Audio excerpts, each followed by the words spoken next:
Yang pertama, pengertian umum, perencanaan program kehumasan, identifikasi perencanaan program kerja. Humas atau public relation adalah salah satu fungsi dari manajemen yang berbentuk dan juga mengelola hubungan yang terjadinya antara perusahaan dengan khalayak atau masyarakat. Humas menjadi salah satu bidang yang bersifat dinamis dalam kehidupan berorganisasi. Yang kedua, humas menurut para ahli. Menurut Frank Jasman, humas adalah semua bentuk komunikasi yang terencana, baik itu ke dalam maupun keluar, antara satu organisasi dengan semua khalayak dalam rangka mencapai tujuan-tujuan spesifikasi yang berlandaskan pada saling pengertian. Yang ketiga, pengertian program kerja. Program kerja adalah suatu rencana kegiatan dalam suatu organisasi yang terpadu, terarah, dan sistematis, yang dibuat untuk rentang waktu yang telah ditentukan oleh suatu organisasi. Program kerja ini akan menjadi pegangan bagi organisasi dalam menjalankan sistem roda organisasi. Program kerja juga digunakan sebagai sarana dan mewujudkan cita-cita organisasi. Yang keempat, perencanaan atau planning merupakan proses dasar bagi organisasi untuk memilih sasaran dan menetapkan cara untuk mencapaiannya. Oleh karena itu, bidang kehumasan harus menetapkan tujuan dan sasaran yang hendak dicapai sebelum melakukan proses-proses perencanaan. Yang kelima, ruang lingkup program kerja public relation yaitu terdiri dari 7.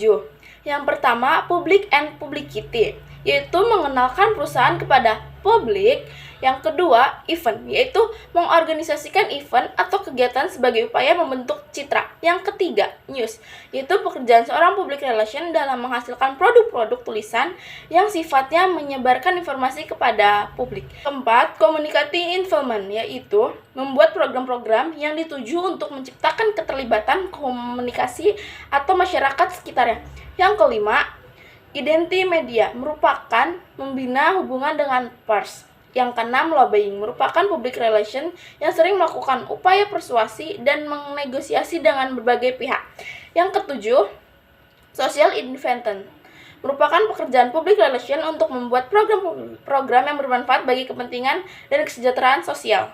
Keenam, proses perencanaan program kerja humas yang terdiri 4 macam. Yang pertama, penelitian dan mendengarkan. Pada tahap ini akan ditetapkannya suatu fakta dan informasi yang berkaitan langsung dengan kegiatan organisasi. Yang kedua, perencanaan dan mengambil keputusan. Tahap ini dilanjutkan dari tahap sebelumnya. Phase planning adalah proses untuk mengenal dan mengidentifikasi masalah yang dihadapi oleh organisasi sebagai dasar acuan untuk menyusun langkah selanjutnya bagi PR sebagai masukan kebijakan bagi pihak manajemen. Yang ketiga, komunikasi dan pelaksanaan. Tahap komunikasi ini tidak lepas dari perencanaan tentang bagaimana mengkomunikasikan dan apa yang berkomunikasi sehingga menimbulkan kesan-kesan yang efektif, mengaruhkan pihak-pihak yang dianggap penting dan berpotensi dalam upaya memberikan dukungan sepenuhnya. Yang keempat, evaluasi. Setelah komunikasi dilaksanakan, organisasi tentu harus mengetahui dampak atau pengaruh terhadap publik atau khalayak. Pada tahap ini, Humas mengadakan penelitian terhadap hasil dari program-program kerja atau aktivitas Humas lainnya yang telah dilaksanakan secara efisien dan teknik-teknik manajemen dan komunikasi yang digunakan. Yang ketujuh, model-model perencanaan program kerja Humas terdiri dari 6 macam. Yang pertama, menilai situasi. Analisis situasi merupakan keputusan langkah atau segala yang diketahui mengenai situasi, sejarah, kekuatan, dan mempengaruhi dan pihak-pihak yang terlibat atas kerjasama pengaruh baik internal maupun eksternal. Yang kedua, mengidentifikasi dan secara objektif. Survei untuk mengungkapkan pendapat, sikap masyarakat, dan citra organisasi di mata khalayak. Memantau berita di media massa, tinjauan terhadap angkatan dan grafik penjualan. Yang ketiga, definisi publik terdiri dari 2. Yang pertama, publik primer berhubungan dengan usia, genre, ras, lokal, pendidikan, pendapatan, profesi, agama, personel komunikasi, gaya hidup, dan perilaku komunikasi produk.